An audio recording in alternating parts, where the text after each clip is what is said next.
¿Cómo se enciende eso? Ahí está, ¿verdad? Bueno, la verdad es que para mí es una enorme alegría estar con un auditorio de tantísimas mujeres y, como decía recién Marta, de mujeres que pertenecen a un sindicato que está en pie de lucha y que está en pie de lucha frente al neoliberalismo, que es de lo que yo voy a tratar de hablar en esta presentación.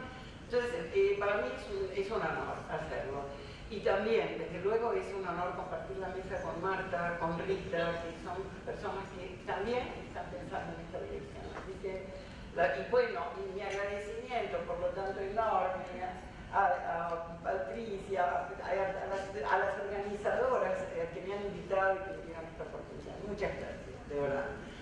Bueno, yo voy a hablar de una cuestión un poco diferente, porque voy a hablar sobre cómo se van construyendo territorios de muerte en el neoliberalismo y cómo existen formas de resistencia locales en relación con estos territorios de muerte. De manera que lo que voy a presentar tiene como dos focos de análisis. Una primera parte en la que voy a hablar a lo que llamo algo así como el ADN del neoliberalismo, y una segunda parte en la que voy a hablar de las resistencias y sobre todo las resistencias locales. En primer lugar, entonces, sobre lo que sería el ADN neoliberal, creo que en general nosotros nos referimos a una serie como de recetas económicas cuando hablamos del neoliberalismo, estas que tienen que ver, bueno, que se están aplicando a todo vapor acá en este momento en Argentina, y que tienen que ver, bueno, con la apertura de los mercados, con la precarización de las condiciones laborales, de la que habló muy claramente Marta recién, con el endeudamiento. Ese es un factor sumamente importante. En Argentina se ha incrementado en un 26% la deuda externa solo desde que inició el gobierno de Macri, y sobre todo de la privatización en todos los ámbitos. Podríamos decir que el neoliberalismo es más que nada un sinónimo de privatización. Sin embargo, creo que ese es solo como el lado económico del neoliberalismo, que en realidad es una forma de ejercicio del poder que comprende un conjunto de otras cosas, de prácticas, de instituciones, de discursos, de dispositivos que también tienen que ver con modelar la sociedad y las subjetividades de este nuevo orden global neoliberal. Creo entonces que para comprender las violencias actuales y cómo es que se constituyen estos territorios de muerte que encontramos, es importante primero situarlas en esta forma de organización del gobierno, que podríamos llamar gubernamentalidad neoliberal, y ver cuál es este ADN que creo que traza como una especie de genética inexorable, en el sentido de que allí donde se aplica el neoliberalismo aparecen estos rasgos, y que no son rasgos casuales. Algunos son evidentes, otros son menos visibles, pero sin embargo en todos los casos no ocurren como algo aleatorio, sino que se replican en las formas de organización del neoliberalismo. Los voy a enumerar. Uno, el Estado-Nación va perdiendo la centralidad que tenía en el siglo XX. La soberanía, que en algún momento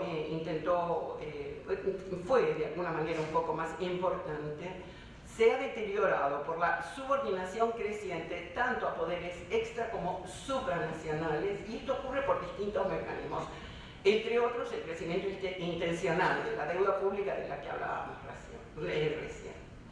El aparato, entonces, el Estado se va a presentar como un aparato fragmentado y discontinuo, en el que las estructuras locales o provinciales alcanzan una importante autonomía, pero que es una autonomía está pactada, es una autonomía pactada entre los diferentes grupos de poder. Dos, se da una reorganización espacial de lo supranacional, lo nacional y lo local, con la creación de estos como microsistemas de poder que son relativamente autónomos y que en realidad no representan una feudalización premoderna, sino que están conectados con instancias nacionales e incluso globales. De manera que los distintos actores del sistema político, asociados con grupos privados, reconocen y respetan sus respectivas jurisdicciones. Podríamos decir que de una manera parecida a cómo operan los grandes corporativos en relación con sus filiales. Y se dejan actuar unos a otros siempre que se respeten ciertas reglas, las reglas principales de la acumulación. De manera que por esta asociación de las estructuras de poder con formas corporativas, tanto legales como ilegales, lo que tenemos es que el gobierno efectivo de la sociedad sobrepasa en mucho al Estado.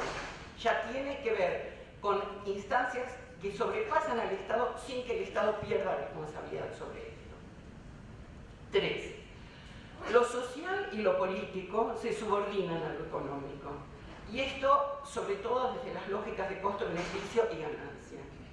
Entonces, el mercado se pasa a constituir una especie de tribunal, que es el que juzga al ejército. Es el que juzga al Estado, no al ejército. Por eso no es casualidad que los equipos gubernamentales, incluso los presidentes, respondan a un perfil de administradores de empresas, CEOs, que no estadistas.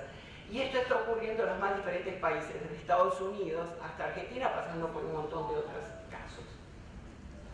4.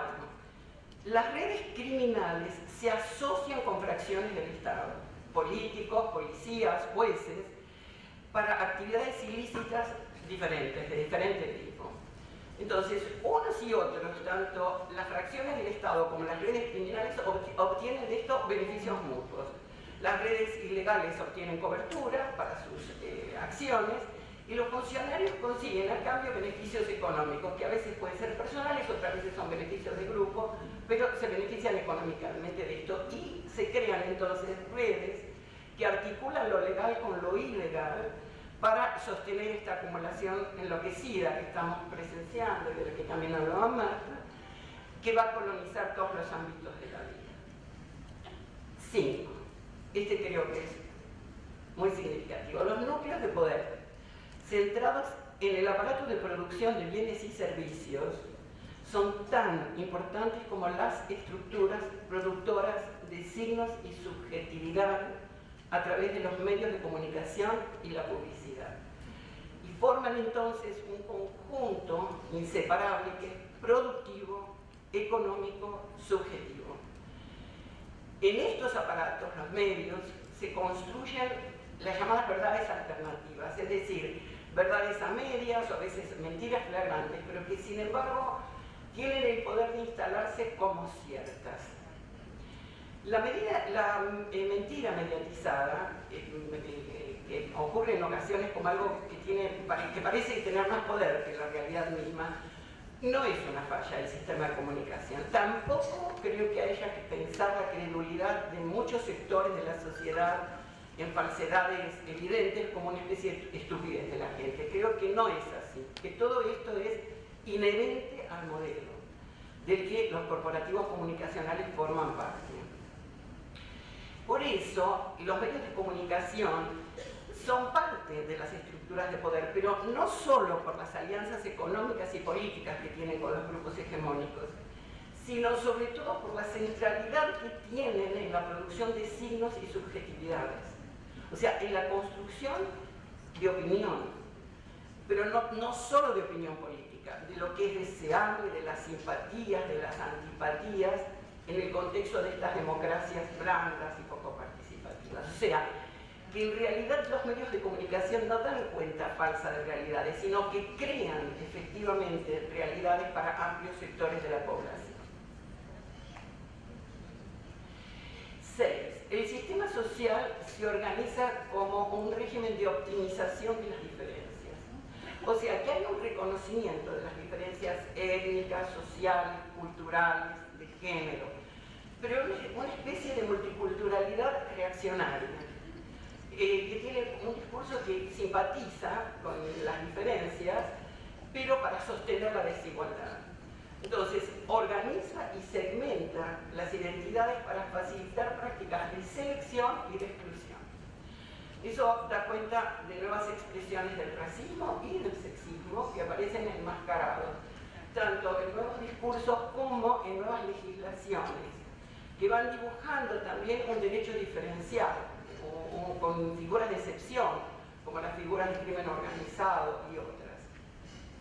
Creo que justamente cuestiones como la legislación antiterrorista o el decreto de necesidad de urgencia que recientemente aprobó Macri, no se puede entender más que de esa manera.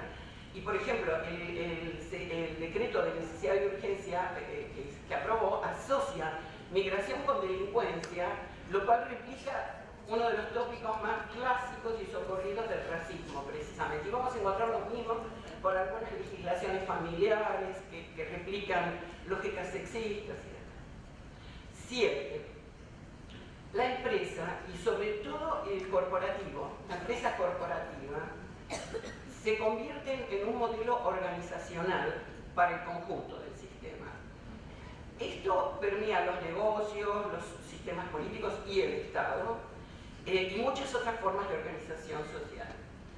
Las características principales de esta organización corporativa son, por un lado, que opera a escala planetaria, que no obedece a una estructura piramidal, sino reticular, que tiene funciones fragmentadas, y estas funciones fragmentadas aíslan y protegen simultáneamente a las partes del colectivo, a las filiales, podríamos decir. Al mismo tiempo que generan mecanismos de integración del conjunto. Entonces, hacia el interior conforma relaciones que son jerárquicas, administrativas y verticales, que están controladas por un estamento gerencial. Si vemos, esto está pasando en el seno mismo de la administración del Estado y en otros ámbitos. Incluso el sistema político en muchos casos funciona a partir de esta lógica corporativa. 8. Las violencias. Las violencias aparecen como violencias público-privadas, se articulan violencias públicas con las privadas y son constitutivas de la gubernamentalidad neoliberal. No son una disfunción, sino que son una función de la gubernamentalidad neoliberal. Y abarcan desde la amenaza nuclear a las violencias estas locales o criminales, pasando por todas las otras formas de la violencia.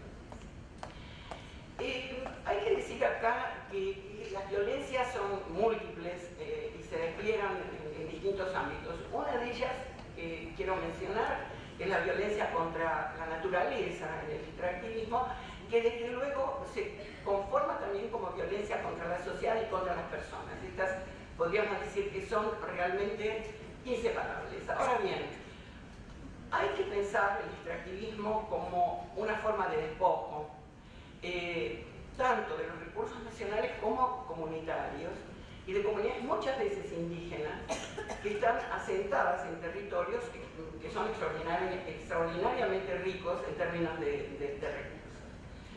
Ahora, este extractivismo, que en algunos casos ha sido reivindicado, incluso a veces por gobiernos progresistas, con la idea de que puede producir un excedente, que pueda mejorar la distribución del ingreso, en realidad ocurre exactamente lo contrario, o sea, operan como economías de enclave, como economías que terminan empobreciendo la naturaleza, las sociedades asentadas en esos territorios y que finalmente conforman un sector económico que más temprano que tarde se opone a cualquier forma de limitación de sus ganancias. Entonces, creo que así como las corporaciones transnacionales tratan de controlar los enclaves territoriales que les permiten esto, el extractivismo como un mecanismo rentable, y allí controlan esos territorios, ocurre algo parecido con las redes criminales, que también intentan un control territorial de las regiones o de los corredores que garantizan la producción o los tránsitos ilegales, principalmente de drogas y de personas. En muchos casos, estas dos actividades, el extractivismo y las actividades criminales, se superponen. Eso se puede ver en algunos mapas. En el caso de México, por ejemplo, es claro como en las zonas donde se instalan las empresas extractivas, también hay gran presencia de redes criminales, carteles. Y trata también. Hay que decir entonces entonces que, como sea, ya sea que estén asociados de manera directa o no, las dos actividades fragmentan el territorio y van configurando estructuras de poder locales que en algunos casos ejercen una especie de poder como soberano, o sea, con un derecho de vida y muerte legal y relativamente autónomo. En los territorios controlados por el narco hay esta suspensión del derecho, se vive un estado de excepción de hecho, impera el asesinato, el secuestro, la extorsión, y esto ocurre por lo regular articulado con instancias estatales locales, es decir, policías, militares, políticos, empresarios locales, que son de alguna manera parte de la red. En algunos casos no pueden con ella, pero por lo regular están articulados de una u otra manera con la red. Se asocian a sus negocios o consienten de distintas formas con estas prácticas.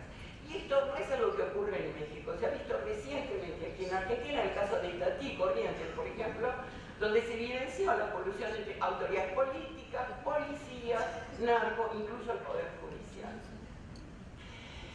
Entonces se podría decir que igual que lo que decíamos hace un momento de los grandes corporativos, las redes mafiosas van agujereando y van minando las instituciones estatales y aliándose con una parte de ellas para integrarse y para ser parte constitutiva de la gubernamentalidad neoliberal. O sea, si neoliberalismo es sinónimo de privatización, también es sinónimo de economía criminal y de delito, de incremento de la delincuencia.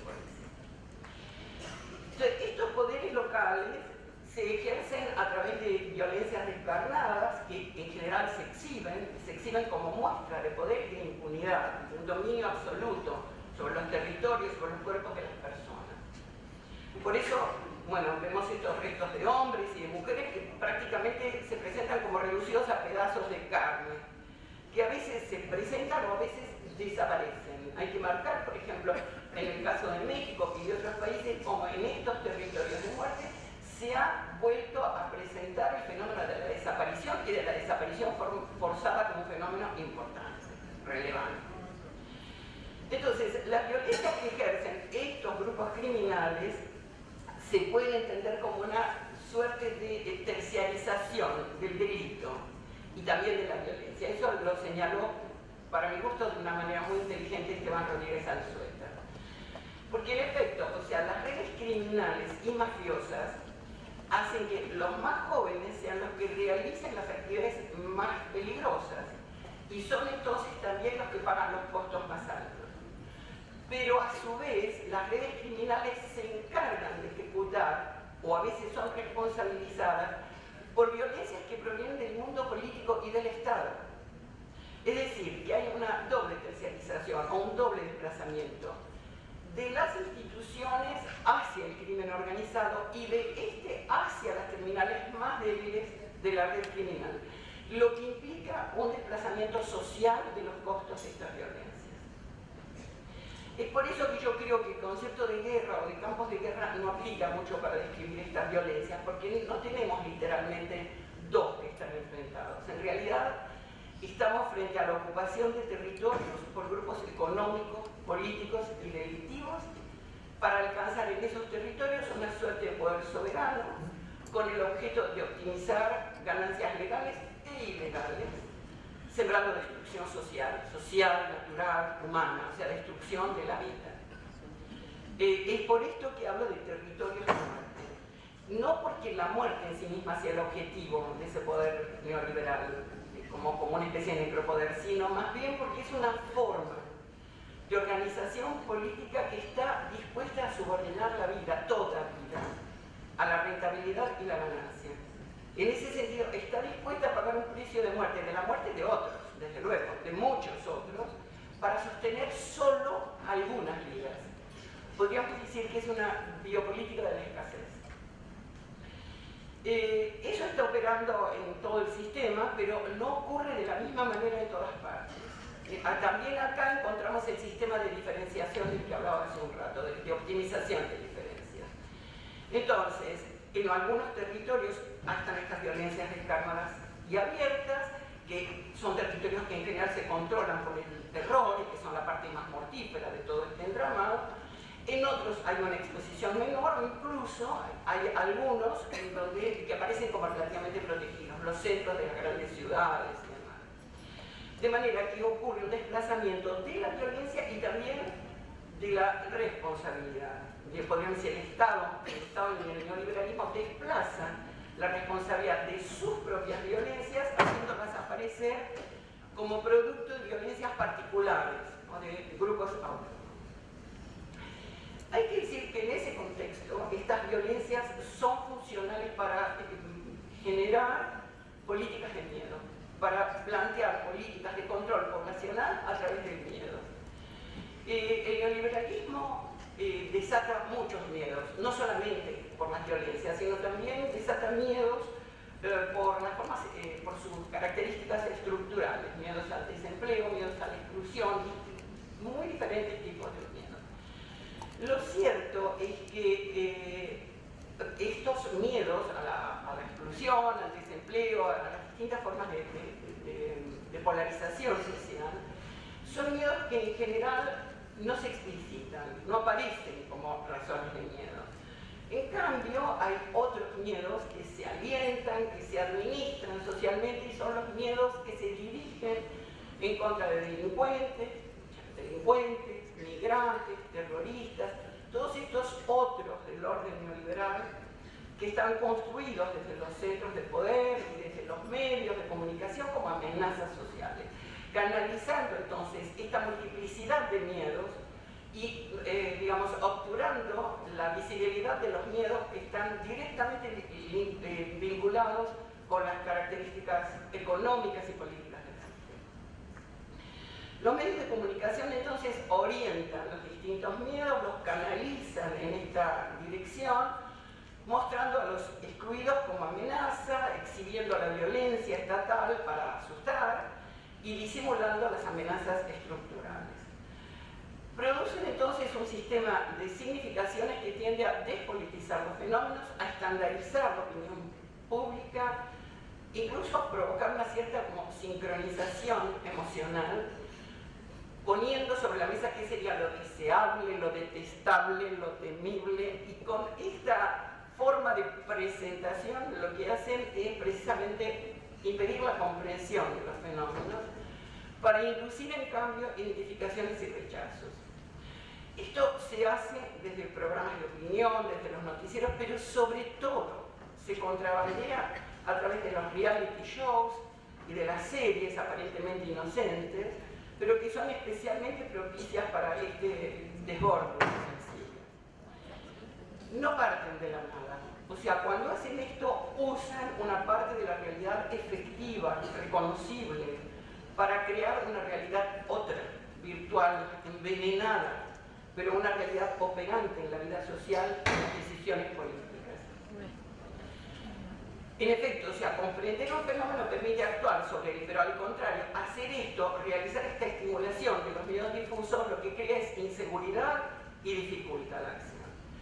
¿Cuál sería el sentido de propiciar estos miedos dirigidos de manera diferencial, según los grupos sociales y según las diferentes también sociedades? Bueno, tiene muchas funcionalidades. Por un lado, es rentable para el mercado. Hay todo un mercado de la seguridad que abarca, claro, la llamada seguridad personal, pero que abarca también todos los sistemas de vigilancia públicos, los complejos dispositivos de seguridad.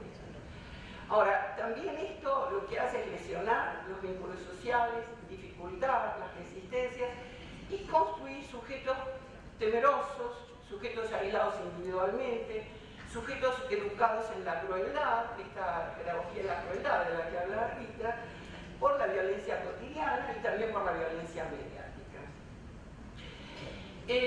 También hay que decir que este miedo que está operando en toda la sociedad, en estos territorios, que son territorios de excepción, en muchos casos opera directamente como terror. O sea, se practica la exhibición de las violencias para lograr una inmovilidad de los sujetos sociales a través del terror, generando un terror.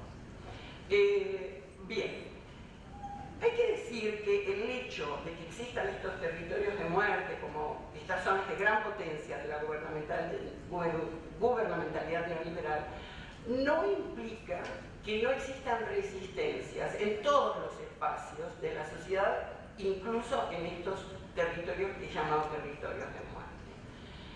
Creo que en estas resistencias lo local pasa a ser fundamental, se presenta como particularmente importante para construir en contra de los territorios de muerte lo que podríamos llamar territorios de vida, por diferentes razones. En primer lugar, en el ámbito local, se trata de comunidades, de barrios, de villas, la articulación entre las redes delictivas, los grupos políticos, las instituciones estatales como la policía y demás son mucho más claras.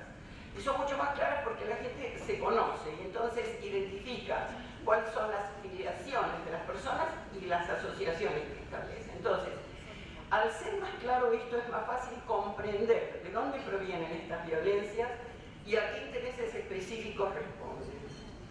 Y desde luego, comprender es fundamental para crear estrategias de resistencia concretas, que son estrategias que en la mayoría de los casos no se presentan como acciones de carácter global, sino que lo hacen a nivel local, en su propia escala.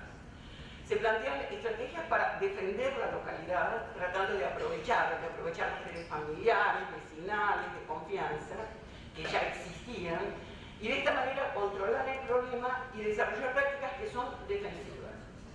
Pero esto, el hecho de que sea local y defensivo, no es poca cosa. Yo creo que detener, demorar, dificultar la penetración de estas estructuras corporativas es una de las formas más eficientes de la resistencia. Representa la fuerza de lo pequeño frente a lo gigantesco, pero también representa la potencia del vínculo social frente a los procesos de fragmentación del neoliberalismo. Las políticas de miedo en lo local alcanzan su máxima expresión, pero el miedo puede generar tanto la huida como la decisión de enfrentar la situación. Y para la posibilidad de enfrentar aquello que nos produce miedo, son muy importantes las memorias sociales. Y en lo local las memorias sociales están presentes, están vivas. Entonces, son memorias de antiguas violencias, pero también de viejas resistencias, son memorias también de la potencia social. De manera que frente a estas violencias público-privadas y a la exhibición para amedrentar socialmente, se abre esta doble posibilidad de la inmovilidad, la entrada en el terror y la construcción de estos territorios de muerte, o bien la resistencia y la conformación de territorios de vida. Este es el caso, por ejemplo, de las comunidades autónomas en México y en muchos otros lugares de América Latina. La contraposición esta que estoy haciendo entre territorios de muerte y territorios de vida no es literaria, creo que es literal.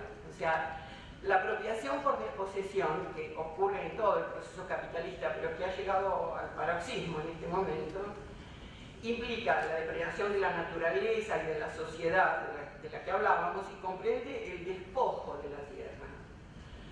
Para las comunidades originarias, por ejemplo, la defensa del territorio y de la tierra como parte de él es la posibilidad concreta de supervivencia. Para ellas el territorio no es una posesión, ni la naturaleza una fuente de recursos explotables, sino que la persona y la comunidad son en la naturaleza. La vida social solo es posible entre la vida. Por eso, la defensa de sus territorios es la defensa de la vida natural, social y de la especie. En este sentido, los territorios que resisten a las formas actuales de depredación son territorios de vida. De la misma manera, en los barrios, la resistencia a convertirse en territorio de muerte gestionado por el narco es la posibilidad misma de la vida de los jóvenes que no quieren convertirse en dealers, o de las chicas que no quieren ser la mujer de un narco. Entonces, la lucha por la vida y la defensa de los territorios en América Latina está ocurriendo, y está ocurriendo muy marcadamente en lo comunitario indígena. Por el contrario, el Estado resulta cada vez más insuficiente y el sistema político como tal sigue mayormente atrapado en las lógicas de crecimiento, productividad y extractivismo, aún en sus mejores versiones. Podríamos decir que este es como un techo. De manera que es importante observar cuáles son las características que alientan y hacen posible estas otras resistencias, pensándolas no como una rémora de una población que está atada al pasado o a la tierra, sino como formas actuales de resistencia en relación con un neoliberalismo depredador del siglo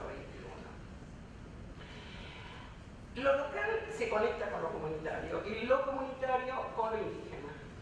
Pero una cosa no se reduce a la otra. Creo que es posible observar algunos rasgos de lo comunitario para pensar distintas formas de construir comunidad en diferentes ámbitos locales, en el campo, en las periferias urbanas, en los barrios, probablemente en los sindicatos, ustedes dirán. Lo que nos rodea y lo que nos enseñan algunas de las luchas comunitarias exitosas creo que puede ser útil, no para replicar, porque se trata justamente de experiencias locales que por lo mismo no son generalizables, pero sí nos pueden sugerir formas de airear y reformular las prácticas políticas. Desde mi punto de vista, algunas de las enseñanzas más significativas de esto comunitario son las siguientes, las voy a enumerar y con eso voy a terminar. 1. Dejar de centrar la lucha política en el control del aparato estatal como objetivo último y en cambio construir desde los márgenes, usando al Estado cuando se pueda, prescindiendo de él si no es posible y defendiéndose de todas las formas cuando sea necesario. Ser lo más autónomos posibles con respecto al Estado en términos de territorio, gobierno y manejo de recursos e inventar nuevas formas de la política contrahegemónica más allá de lo partidario. La comunidad no es algo ancestral que evoluciona hacia el Estado, sino una forma de organización social diferente del Estado, alternativa a sus procedimientos y en ocasiones incluso contraestatal. 2. Restablecer, preservar y fortalecer el vínculo social de persona a persona en los diferentes ámbitos locales, no solo para el momento de la acción colectiva, sino sobre todo para las prácticas cotidianas y para decidir las estrategias, o sea, para la toma de decisiones. Entonces, restablecer estas relaciones cara a cara. 3. Dejar de pensar y practicar la política como un ámbito de especialización y restituir en la práctica su carácter de servicio voluntario. 4. Recuperar lo asambleario como forma de deliberación, esclarecimiento y toma de decisión, articulado con formas de representación legítima que no impliquen la sustitución de los representados. 5. Construir formas de organización horizontales que rompan con lo piramidal. 6. Ampliar las funciones de dirección y gobierno, generando mecanismos de rotación y otros que desalienten y entorpezcan los liderazgos unipersonales. Esto creo que es uno de los rasgos más interesantes de lo comunitario. El luchar en contra de la constitución de liderazgos personales, unipersonales, para constituir siempre instancias colectivas. 7. Recuperar la memoria colectiva de las luchas contrahegemónicas. 8. Romper con las distintas formas del racismo que pasan, entre otras cuestiones, por desconocer la existencia efectiva y la condición de sujetos políticos colectivos de los pueblos originarios, así como su capacidad de aportación a las formas actuales y modernas de la política. 9. Comprender que la construcción social es en la naturaleza, no como recurso explotable, sino como vida en la vida. 10. Modificar las relaciones tiempo-espacio, apostando principalmente al mediano y largo plazo y a lo local como foco central para impactar en los otros niveles. 11. Reconocer que en la vida colectiva lo sagrado, sea como sea que cada sociedad lo defina, tiene un lugar que es socialmente importante. Y 12. Construir sistemas de sanciones basados principalmente en la reparación antes que en el punitivismo. Creo que más allá de los sistemas partidarios es necesario construir comunidad, dentro de ellos o además de ellos. pensar en distintas formas de comunidad interpersonal, comunicativa, no jerárquica, de construcción autónoma, para impedir la fragmentación social a la que nos empuja el neoliberalismo. Tal vez ello nos permita revitalizar el actual escenario político de pobreza y agotamiento. Gracias.